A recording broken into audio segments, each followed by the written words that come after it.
ఇక్కడ కాంగ్రెస్ గవర్నమెంట్ కావచ్చు, ఒక టీడీపీ గవర్నమెంట్ కావచ్చు, అవుట్ అండ్ అవుట్ అంటే మీరు మాట్లాడినంత అవుట్ స్పోకెన్గా ఆ గవర్నమెంట్స్కి ఎవరూ మాట్లాడలేదు. ఇప్పుడు 2 గవర్నమెంట్స్ అధికారంలో వచ్చినాయి, మీరు సపోర్ట్ చేసినాయి. ఈక్వేషన్స్ ఎలా ఉన్నాయి? ఒకటి గుర్తుపెట్టుకోండి, నా మనసుకు నచ్చితే వాళ్ళు ఎవరైనా కానీ ఎవరు కష్టాలు ఉంటే వాళ్ళ దగ్గర నిలబడటం నాకు అలవాటు. ఇప్పుడు గవర్నమెంట్ ఇప్పుడు లాస్ట్ నేను ఎదురు తిరిగిన గవర్నమెంట్ వాళ్ళు ఇప్పుడు వాళ్ళని అనమాట నేను అన్నాను, ఎందుకంటే వాళ్ళు ఆల్రెడీ కష్టాలు ఉన్నారు కదా, నేను అన్నాను నా నైజం కాదు అది.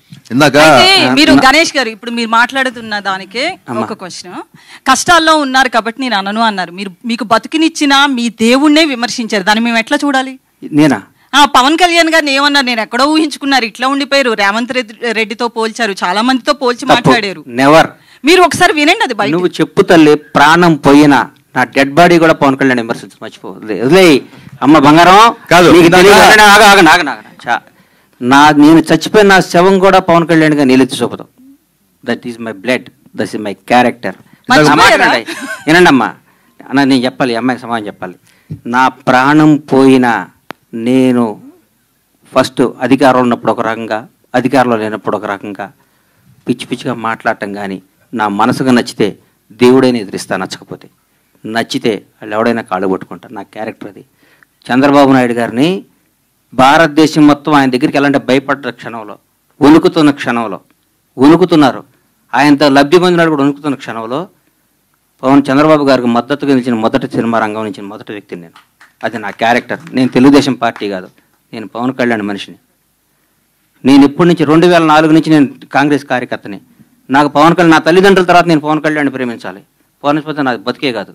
ఆయన జనసేన పార్టీ పెట్టినా కానీ నా బ్లడ్లో కాంగ్రెస్ ఉంది. నేను పార్టీకి, నేను రాజకీయం ఉంటే కాంగ్రెస్లో ఉంటే లేదా రాజకీయాలు మానేస్తా, అంతేగాని పవన్ కళ్యాణ్ కంటే నా తల్లిదండ్రుల తర్వాత నేను పవన్ కళ్యాణ్ ఇష్టపడాలి, జనసేనలో తిరగాలి.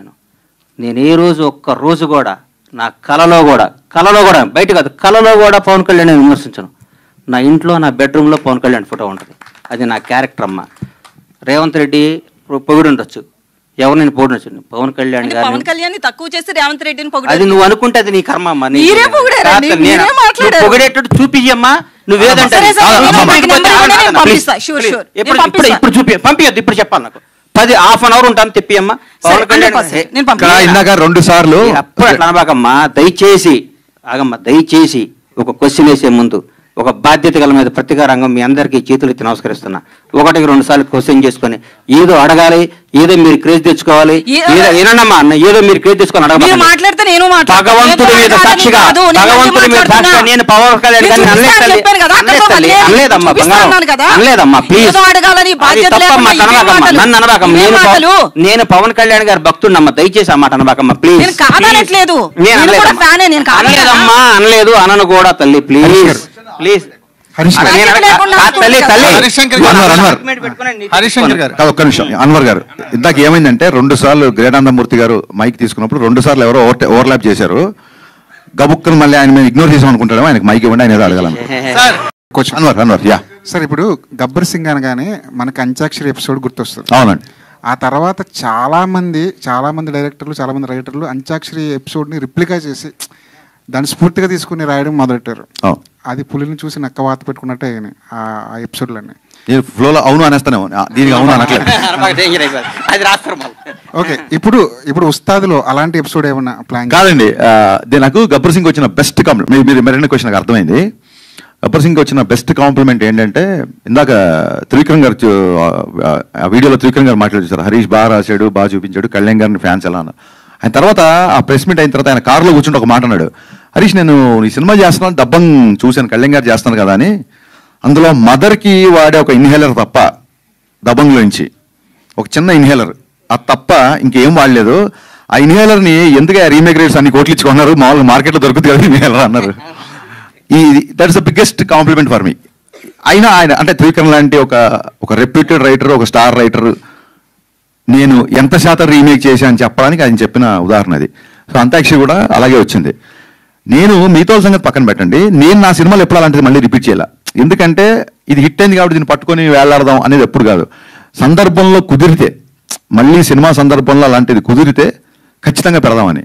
సో ఎగ్జాక్ట్ అంత్యాక్షరి కాకపోయినా ఒక చిన్న మ్యూజికల్ ఐటమ్ ఒకటి ఉత్సాహంలో ఉంటుంది, అది డెఫినెట్గా థియేటర్లో మంచి ఉత్సాహాన్ని ఇస్తుంది అందరికి. మళ్ళీ ఒకసారి థియేటర్లు షేక్ అవుతాయి అన్న నమ్మకం ఉంది, అవుతాయి లేదో చూద్దాం. గబ్బర్ సింగ్ సినిమాకి ఒక ఫ్యాన్ లాగా వచ్చిన సుజిత్, ఆ గుంపులో వచ్చిన ఒక సుజిత్ ఇప్పుడు పవన్ కళ్యాణ్ గారితో ఒక సినిమా చేస్తున్నారు. అదే టైంలో మీ సినిమా కూడా సైమిల్టేనియస్గా షూట్ జరుగుతుంది. అవును. ఒక ఫ్యాన్ డైరెక్టర్ అయితే పవన్ కళ్యాణ్ గారు ఇచ్చే స్పేస్ ఎలా ఉంటుంది? యా, ఇందాక గణేష్ గారు చెప్పినట్టు కళ్యాణ్ గారికి ఏదన్నా ఇబ్బందికరమైన డైలాగు సన్నివేశం ఉంటే తప్ప ఇది నాకు సూట్ అవుద్దా లేదా అంటారు తప్ప నేను చేయను అని ఎప్పుడు అనరు. నాతో నాకే పోటీ, నాకు నేనే పోటీ అనే డైలాగ్ చెప్పడానికి ఆయన ఇప్పుడు ఏంటి పోటీలు ఏంటి, ఎవరితో ఏంటి పోటీలు, డైలాగ్ అవసరం అన్నప్పుడు దాన్ని బిఫోర్ ఆఫ్టర్ ఎక్స్ప్లెయిన్ చేసి ఆ రోజు సెట్కి ఎస్జే సూర్య గారు కూడా వచ్చారు. నెక్స్ట్ ఇంట్రెస్టింగ్ ఏంటంటే సుజిత్ రెడ్ కాశీ తువ్వాలు కట్టుకొని గబ్బర్ సింగ్ చూస్తూ బయటకు వచ్చిన వీడియోస్ నేను కూడా చూశాను. నాకు ఆశ్చర్యకరమైన విషయం ఏంటంటే సుజిత్ నేనో కాదు, నేను ఆయన ఫ్యాన్గా వచ్చి గబ్బర్ సింగ్ తీశాను. ఇప్పుడు సుజిత్ కంటే కొంచెం సీనియర్ నేను. సుజిత్ అలా వచ్చాడు, నెక్స్ట్ ఇంకోటి వస్తాడు, మేము అందరం ఇలా వస్తూ ఉంటాము, ఆయన మొత్తం అలాగే ఉంటాడు. So that is what Pawan Kalyan is. Pawan Kalyan craze అనేది అది. అండ్ నెక్స్ట్ ఏంటంటే ఇప్పుడు నేను ఒక సినిమా చేస్తున్నా, సుజిత్ సినిమా చేస్తున్నా అంటే అలాగే Harihara Veeramallu, I don't see it as a competition, I see as a celebration. ఇప్పుడు చాలా మంది ఫ్యాన్స్ కూడా ఇప్పుడు ఒక పవన్ కళ్యాణ్ ఫ్యాన్గా ఒక పవన్ కళ్యాణ్ సినిమా వస్తుంది, ఆల్రెడీ ఓజీ టీజర్ అందరికీ నచ్చింది, అందరు ఫ్యాన్స్ లాగే నేను వస్తాను. ఇప్పుడు వాళ్ళ ఓజీ సైడ్ నుంచి అప్డేట్ ఉందని చెప్పి, అంటే పవన్ కళ్యాణ్ గారు మా సినిమా చేసిన నెంబర్ ఆఫ్ డేస్ చాలా తక్కువ, అందులోంచే మేము ఒక గ్లిమ్స్, 2 టీజర్లు, చాలా ఫోటోలు వదిలేసాం. ఇంకా మళ్ళీ టీజర్లు వదలడానికి చేయడానికి కొత్తగా మళ్ళీ షూటింగ్ చేయాలి. సో ఓజీ నుంచి అప్డేట్ వస్తుంది కాబట్టి మేము పెద్దగా ఈసారి అప్డేట్ చేయట్లేదు. We're also going to celebrate OG update this time. Ganesh గారు హరీష్ గారు, ఒకటి హరీష్ గారు, అయితే మీరు గబ్బర్ సింగ్ రీమేక్ అయినప్పటికీ అంటే త్రివిక్రమ్ గారు అన్నట్టు రీమేక్కి రీడిఫినేషన్ ఇచ్చారు. అంటే రీమేక్ని మక్కి అంటే తీయాల్సిన అవసరం లేదు, అంటే కొత్త కథని మాకు చూపించారు. ఇప్పుడు తర్వాత మీరు మీ లైఫ్లో మీ కెరియర్లో చాలా రీమేక్స్ వచ్చినాయి, గతలకండి చోటు వచ్చింది, మనం ఇష్టపచ్చిన అదే సార్ వచ్చినాయి. ఇప్పుడు మీ ఒక పందాన్ని మార్చుకునే, అంటే ప్రతి 10 ఏళ్ళకి కానీ ఒక ట్రెండ్ మారుతుంది అంటారు కదా, ట్రెండ్ని మార్చుకునే ఒక పందాన్ని మార్చుకునే మలుపులు ఏమన్నా వచ్చిందా మీ కెరియర్లో? అలా కాదండి, పందాన్ని ఒకటేసారి మార్చుకున్నాను. చాలామంది ఎవరైతే నా సినిమాలో ఉన్న కొంత వర్గం, ఇన్ఫ్యాక్ట్ పని కట్టుకుని అని కూడా చెప్పొచ్చు, తప్పలేదు, నేను అలాగే చెప్తాను కాబట్టి, కమర్షియల్ డ్యాన్సుల గురించి, కమర్షియల్ ఫైట్ల గురించి, నేను తీసిన రొమాంటిక్ సాంగ్స్ గురించి మాట్లాడే వాళ్ళందరూ ఫస్ట్ నేను షాక్ సినిమా తీసినప్పుడు చాలామంది అహెడ్ ఆఫ్ టైమ్స్ అని రాశారు. ఈ రోజుకి పాత్రికేయ మిత్రుల్లోనే షాక్ సినిమా నచ్చిన వాళ్ళు, జ్యోతిక రవితేజ గారి మధ్య రొమాన్స్ మీరే చేస్తున్నారు నచ్చిన వాళ్ళు చాలామంది ఉన్నారు. సో షాక్ సినిమా అప్పుడు సరిగ్గా ఆడలేదు. బిగినింగ్ రావడమే చూడండి, ఒక వ్యక్తి దాన్ని ఏమంటారు, కొత్తగా సంబంధాలు చూస్తున్న అమ్మాయికి ఈజీగా సంబంధాలు దొరుకుతాయి తప్ప గబుక్కున్న విడోవర్ అనేసరికి సమాజంలో గబుక్కున్న రెండోసారి పెళ్ళి అంటే సంబంధం ఈజీగా దొరకదు. సో ఫస్ట్ ఫ్లాప్ తీసిన దర్శకుడి పరిస్థితి అలాగే ఉంటుంది ఇండస్ట్రీలో.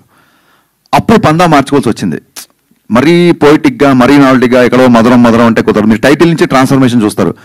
షాక్ అని టైటిల్ పెట్టిన వ్యక్తి మిరపకాయ్ గబ్బర్ సింగ్ అని టైటిల్ పెట్టుకుంటూ వెళ్తున్నాడంటే అప్పుడు పందా మార్చుకున్నానండి, అంతే. ఆ తర్వాత ఐ థింక్ ఎప్పటికప్పుడు రెగ్యులర్గా సినిమాలు చూస్తుంటాం కాబట్టి స్టోరీ టెల్లింగ్లో డే బై డే విపరీతమైన చేంజెస్ వస్తున్నాయి కాబట్టి అప్డేషన్ అనేది డెఫినెట్గా ఉంటుంది. గణేష్ గారు ఇటు సార్ ఆడపిల్లకి ఛాన్స్ ఇద్దాం, సోదరులకు ఛాన్స్ ఇవ్వాలి కదన్నా. ఎందుకులేండి, మేము మైక్ ఉందిగా, ఎప్పుడొకప్పుడు మేమే అడుగుతాం. అయితే పవన్ కళ్యాణ్ రీసెంట్ గా మాట్లాడుతూ డిప్యూటీ సీఎం అయిన తర్వాత సినిమాలు తగ్గిస్తాను అన్నట్లుగా ఆయన ఓపెన్ గానే చెప్పాడు. సో ఈ 2 సినిమాల తర్వాత ఉస్తాద్ భగత్ సింగ్ కావచ్చు, హరిహర వీరమల్లు, ఈ 2 సినిమాల తర్వాత సినిమాలు వచ్చే అవకాశాలు చాలా తక్కువగా ఉన్నాయి. యాజ్ ఏ ఫ్యాన్ గా మీరు ఏం చెప్తారు? కుదరదమ్మా, అట్లా సినిమాలు చేయాల్సిందేనా, ఒప్పుకో. ఎందుకంటే ఆయన సినిమాలు చేయకపోతే ఆయనకి ఇన్కమ్, ఆయనకి ఆదాయం వచ్చేది సినిమా. ఆయన ఖర్చులకి, ఆయన పార్టీ నడపడానికి అదొక అద్భుతమైన పార్టీ, ఆయన చేసే కార్యక్రమాలు కానీ ఆయన దగ్గర కానీ.